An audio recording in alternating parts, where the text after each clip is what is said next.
Isang napakagandang araw mo.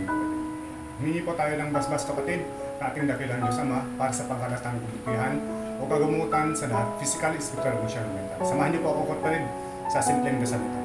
O Diyos, amang makapangyarihan sa lahat, magawa ng langit at lupa, humingi po ako ng kapahintulutan, nawa lahat po ng makakapanood nito ay bigyan mo po ng kagalingan, mapa-physical, spiritual, emotional, at mental.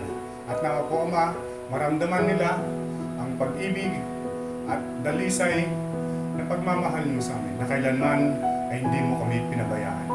Ito po ay isang dalangin ko sa pangalan ng Kristo at banal na Diyos Espiritu Santo sa iyo po Ama, totoong nag-iisang makapangyarihan sa lahat, walang bangis, tumis ang pangalan. Maraming salamat.